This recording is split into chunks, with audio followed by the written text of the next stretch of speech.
it was the decommissioning of arms. It was made clear that the process would involve the IRA getting rid of its weapons.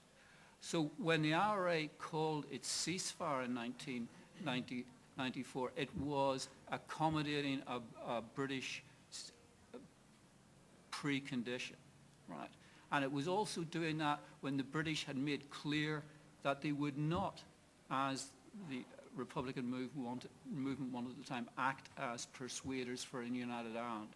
So it's important to remember. I remember reading in El País in the year after the first IRA ceasefire a report about the response of radical Basque nationalists to the IRA ceasefire. And it quoted one ETA person as saying, we cannot understand why they've declared a ceasefire, because they've declared a ceasefire without any commitment on the part of the British government to withdraw from Ireland. And that was essentially what the IRA struggle was supposedly about. So I think it's important to remember that the degree to which the application of successful security force policies had forced the IRA leadership at the time to basically moderate its demands radically, to go into a process when they had no guarantee, no promise, either open or covert, that the process would lead to a united Ireland. That's a key lesson which I think we need to learn from our process. Negotiation of the agreement, which has given us the basis for the government that functions today.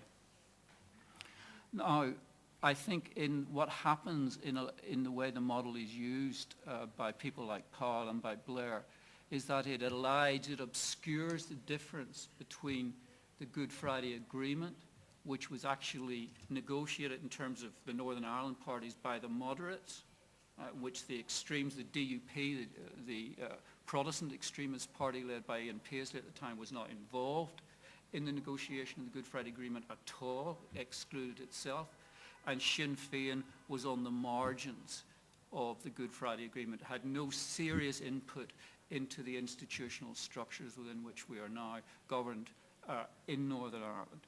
And one of the negative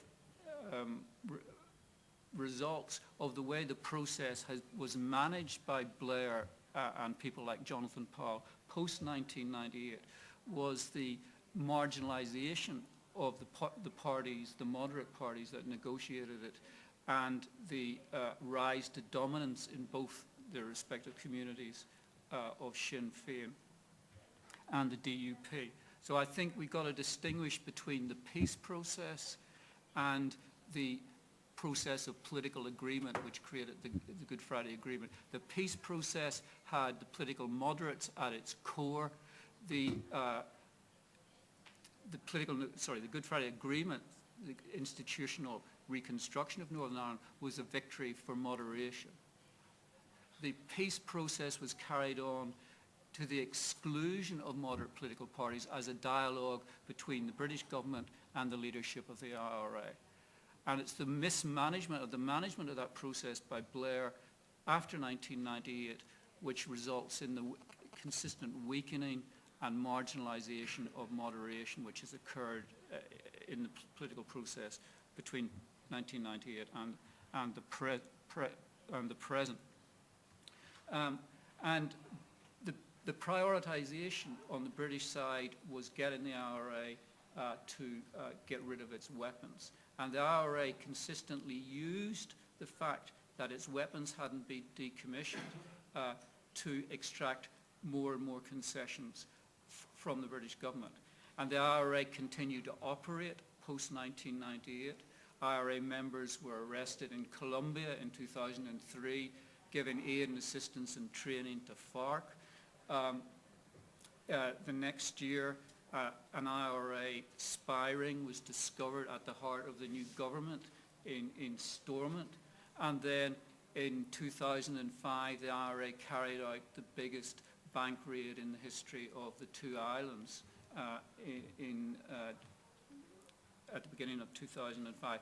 Despite all all these, if you like, violations of the spirit of peace democracy by the Republicans, the British government maintained its commitment to essentially placating them. The result was the increasingly alienation of the majority of unionists who had supported David Trimble and their shift to the DUP.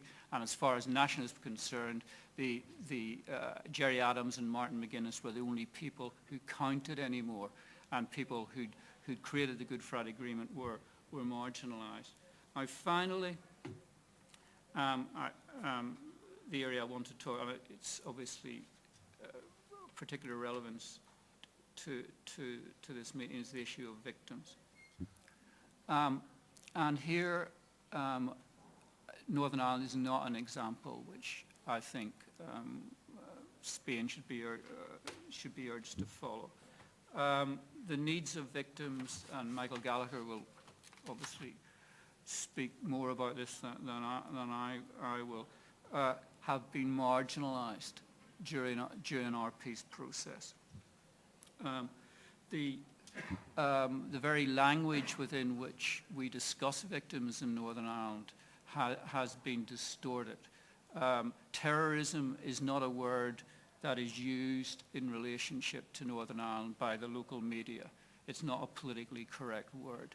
The politically correct word for terrorists in Northern Ireland now is former combatants. This is seen as the correct form of address. We are told that there should be no hierarchy of victims, that the IRA man who's killed carrying out an operation is as much a victim as perhaps the person he killed a month or a week before. The notion of an innocent victim is something that is challenged and not accepted by what has become a very politically charged management of the whole victims issue. So I think there are lessons to be learned, but they're not all positive lessons. And I think the marginalization of the role of victims. I mean, to just give you one example, the Fundación Gregorio Ordoñez, as I understand it, is set up in memory of a democratic politician who was murdered by ETA in 1995. On the 7th December of this year, Edgar Graham, it's the 25th anniversary of the murder of a law lecturer at Queen's University in Belfast called Edgar Graham, who was also a member of the Ulster Unionist Party and a member of the Northern Ireland Assembly, which was functioning temporarily at that time. He was shot down standing outside the library in Queen's University by 2 IRA men. That death, his death, went largely unrecognised and forgotten, even on the 25th anniversary. So I think that's one indication of the degree to which here, as I understand it, and I can be corrected, obviously, in this discussion after this, is that victims groups have had a much higher significant, or greater significance, and much higher political profile. Victims' voices have been heard and are heard in a way which has not been the case in Northern Ireland. In a way, victims and victims' experiences are too often seen as getting in the way of peace. People are criticised for not moving on and for living in the past. And I think it's a very different situation. So by all means, learn the lessons of our peace process, but make sure that you learn the right ones. Thank you.